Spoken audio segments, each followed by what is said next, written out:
Beberapa kali jiran berhampiran mendengar tangisan halus di tengah malam dari arah rumah limas besar peninggalan Anjang Kiman. Tidak siapa pun mendiami rumah limas berkenaan selepas kematian Anjang Kiman disebabkan anak-anak tidak menetap di kampung. Bedah, isterinya juga tidak menetap di kampung setelah kematian Anjang Kiman hampir 2 tahun sebelumnya. Memang Bedah balik juga ke kampung menjengah rumahnya, tetapi tidak lama mahu bermalam. Paling lama pun 3 malam sahaja Bedah di kampung. Anaknya Bahari akan segera menjemputnya. Kadang-kala tidak sempat dia mahu berkemas-kemas sampai bersih keliling kelalang rumah disebabkan anaknya tergesa-gesa mengajak balik ke Kuala Lumpur. Bimbang benar Bahari membiarkan emaknya lama di kampung kerana tak ada siapa pun yang mahu menguruskan orang tua itu. Kalau tidak Bahari, adiknya Saimah pula akan membawa emaknya ke Johor Bahru. Memang mereka tidak mahu emaknya tinggal sendirian di kampung setelah kematian ayahnya Anjang Kiman itu. Semenjak 2 tahun Bedah dibawa tinggal bersama oleh anak-anaknya, jiran-jiran yang tinggal berdekatan dengan rumah limas berkenaan mendengar suara perempuan menangis teresak-esak. Kadang-kala mereka nampak lampu terpasang di bilik rumah, tetapi mereka tidak pula berani mengendap mahu memastikan siapakah yang memasang lampu di rumah berkenaan. Sudah bagi tahu kejadian tu pada Bedah? Mak Cebek bertanya pada bapa saudaranya, Malim kecil yang tinggal berdekatan dengan rumah tersebut. Serba salah, nak bagi tahu dia. Jelas Malim kecil kerana tidak mahu kejadian itu menyinggung perasaan Bedah. Manalah tahu orang tua itu akan berkecil hati sekiranya dituduh rumah limas peninggalan suaminya itu berhantu. Boleh jadi Bedah yang balik, ujar Mak Cebek menuduh suara perempuan menangis itu memang suara perempuan berkenaan. Kalau dia balik, Bedah akan datang ke rumah ni. Cepat-cepat Alang Limah menyampuk kerana tidak mahu dia, suami isteri, dituduh sengaja mengada-adakan cerita mengenai suara perempuan yang menangis di rumah limas yang tersergam. Limah pun dengar, beritahu Malim kecil setelah didesak oleh sepupunya itu. Memang Mak Cebek tidak percaya sangat mengenai kejadian di rumah arwah bapa saudaranya Anjang Kimin itu. Masakan rumah peninggalan itu berhantu kalau arwah Anjang Kimin tidak pernah mengamalkan ilmu salah.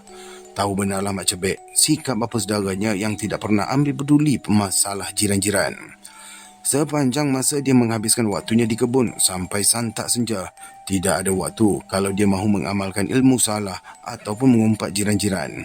Tetapi dia tidak pernah menolak sekiranya dijemput hadir kenduri kendara ataupun nikah kahwin dalam masyarakat kampung. Jiran-jiran juga tahu mengenai arwah Anjang Kimin yang tidak pernah menyakiti hati mereka. Lagipun Anjang Kimin bukanlah suka sangat berbual-bual kalau tidak berkenan di hatinya. Apabila menghadiri majlis kenduri ataupun kahwin jiran-jiran, dia sekadar mendengar orang berbual sahaja. Mahu mencela cakap orang pun Anjang Kimin tidak gemar hingga memburuk-burukkan orang yang lain. Sebab itulah Mak Cebek tidak percaya suara perempuan menangis di rumah peninggalan bapa saudaranya itu berpunca daripada amalan salah yang diamalkan semasa hayatnya. Setelah diberitahu oleh Malim kecil dan Alang Limah mengenai kejadian di rumah limas itulah, Mak Cebek sengaja mahu memastikan dia sendiri akan mengendap ke situ kalau mereka nampak lampu terpasang di bilik tidur. Hinggakan seminggu Mak Cebek di kampung, puaslah dia menunggu di rumah Malim kecil, tetapi tak ada pun lampu yang terpasang.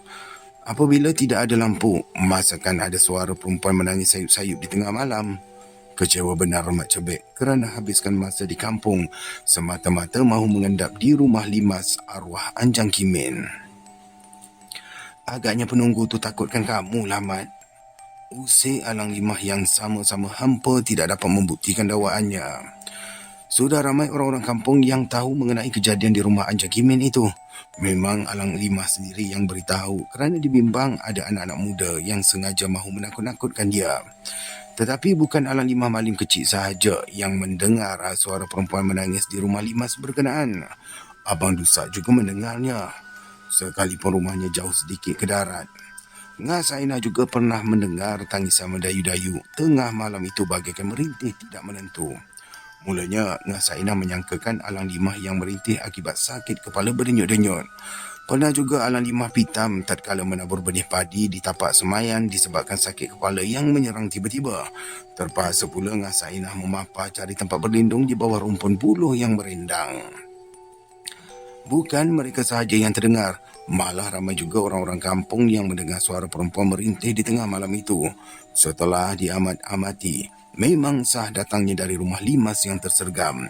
Mereka ni tak ambil peduli sangat tentang tangisan tersebut. Tengah malam, mungkin ulusan angin yang menerobos ke celah dinding hinggakan kedengaran seperti rintihan orang yang menangis. Terkekeh-kekeh jugalah mereka ni ketawa apabila Cikgu Sidik beritahu mengenai elusan angin memukul atap kuartus sekolah dia mengajar masa perintah orang putih. Kedengarannya seperti orang berjalan. Tidak siapa pun berani tinggal di kuartus sekolah berkenaan disebabkan gangguan demikian. Siapa sahaja mendiami kuartus berkenaan tidak boleh bertahan lama. Paling lama pun 3 minggu sahaja mereka akan bertahan. Pasti akan mengambil keputusan untuk berpindah. Mereka ni lebih rela menyewa rumah di tepi kampung asal sahaja tidak diganggu puaka di kuartus berkenaan. Cumanya Cikgu Sidik ni satu-satunya yang memberanikan hati mendiami kuartus tersebut. Biarlah puaka yang bertunggu tangga di situ menguji dia setiap malam. Memang isterinya juga tidak sanggup terus mendiami kuartus tersebut setelah diganggu bunyi tapak orang berjalan di tengah malam. Kemudian diikuti dengan urutan kecil bagaikan orang yang berbisik-bisik. Setelah disuluh keliling kawasan sekolah dengan lampu sambung ubat 6, tak ada pun bayang apa yang melintas.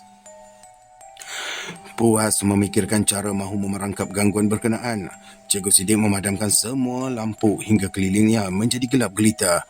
Biarlah isterinya ketakutan tinggal di dalam gelap demikian, asalkan gangguan yang ditakuti orang itu menjelma juga.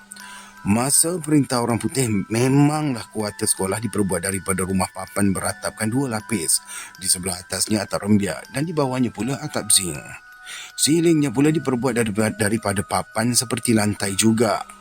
Setelah lampu semua padam hingga keliling sekolah bergelap, Cikgu Sidik sengaja duduk di tangga batu yang tinggi.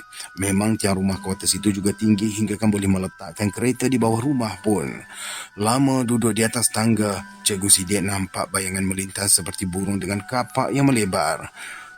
Dia sengaja tidak menyuluh dengan lampu di tangan sekalipun dadanya berdebal juga. Bayangan melintas seperti burung terbang itu memang keluar di celah atap di antara zinc dan rembiak itu. Setelah lama memerhatikan bayangan melintas itu semakin pula banyak, lantas Cikgu Sidik menyuluh tidak bertangguh. Tersengih-sengihlah dia apabila ternampak bayangan kelawar di dalam gelap itu yang banyak berkeliaran. Kepak kelawar itu berbunyi seperti tapak kaki orang yang berjalan di tengah halaman sewaktu menyusup di bawah celah lapisan atap. Serentak dengan itu pula, bunyi rungutan orang berbisik-bisik itu kedengaran di celah alang rumah kuartus di kepala tiang yang berlubang-lubang dikorek oleh kumbang. Maka tahulah Cikgu Sidik, bunyi berkenaan menjadi lebih seram tatkala angin malam mengelus memukul rimbunan pokok-pokok kayu di sekeliling sekolah. Tengah malam bunyi kumbang, dalam lubang pun dah macam orang yang merintih, ujar Cikgu Sidik apabila orang-orang kampung heboh dengan kejadian di rumah Anjang Kimin. Tapi, macam mana dengan lampu yang terpasang di bilik tidurnya tu, Cikgu? Malam kecil yakin dengan kejadian yang dialaminya sekalipun Cikgu Sidik berkeras tidak mempercayainya. Manalah Cikgu Sidik yang lama merantau itu tahu dengan suasana di dalam kampung. Lagipun semenjak besar, Cikgu Sidik ni mudah saja tidur sebaik habis isyak disebabkan tidak banyak masalah yang mengganggu fikirannya. Manalah Cikgu Sidik tahu fasal keadaan yang menyelubungi rumah peninggalan Anjang Kimin. Perkara gangguan yang ditakuti orang untuk tinggal di kuartus sekolah tempat Cikgu Sidik berkhidmat tentulah tidak sama dengan rumah peninggalan Anjang Kimin itu. Kalau takut, tunggul pun kita sangka hantu. Cikgu Sidik mengusik jirannya yang percaya sangat dengan kejadian di rumah limas tersegam itu tatkala malam menjelang. Saya ni dah seminggu menunggu. Tak ada dengar apa-apa pun, ujar Mak Cebek disebabkan hampa untuk melihat sendiri kejadian yang berlaku. Sewaktu mereka berkumpul di tangga surau selepas solat zuhur berjemaah, malah Becok termengah-mengah memberitahu anaknya Mak Cebek mengenai bunyi orang bertukar rumah dari arah rumah limas tersegam itu. Mak Cebet tidaklah tergesa-gesa mahu menjengah kerana bunyi orang bertukar rumah di siang hari hanya adalah perkara yang biasa sahaja. Tetapi malah Becok mengakui bunyi orang bertukang itu datang dari rumah limas berkenaan. Sampaikan anak gadisnya Maya pun gementar tidak menentu sebaik saja mendengar bunyi orang bertukang. Tergetar-getar Maya memberitahu emaknya yang dia nampak Anjang Kimin memanjat tangga membetulkan dinding dapur rumah limas itu yang tergajai jatuh. Disebabkan mereka diberitahu mengenai Maya ketakutan hingga pucat bibirnya, maka segeralah Mak Cebet mengajak jemaah lain ke rumah emaknya. Dia sendiri di antara percaya dengan tidak saja dengan dakwaan emaknya mengenai bunyi orang bertukang di rumah Anjang Kimin. Kalau adiknya Maya menuding ke arah rumah itu memberitahu nampak Anjang Kimin memanjat tangga, tentulah perkara lain pula. Dia mesti desak adiknya beritahu apa sebenarnya yang dilihat. Setelah 2 tahun Anjang Kimin meninggal dunia, kenapa tiba-tiba saja jelmaannya muncul di siang hari? Ketika mereka sampai di rumah Melah Becok, tak siapa pun mendengar bunyi orang bertukar rumah. Alalimah yang datang ke situ juga tidak mendengar apa-apa. Kalaulah benar bunyi bertukang itu datangnya dari rumah Anjang Kimin, tentulah dia lebih jelas mendengar disebabkan kedudukan rumahnya lebih dekat. Anjang Kimin jatuh tangga.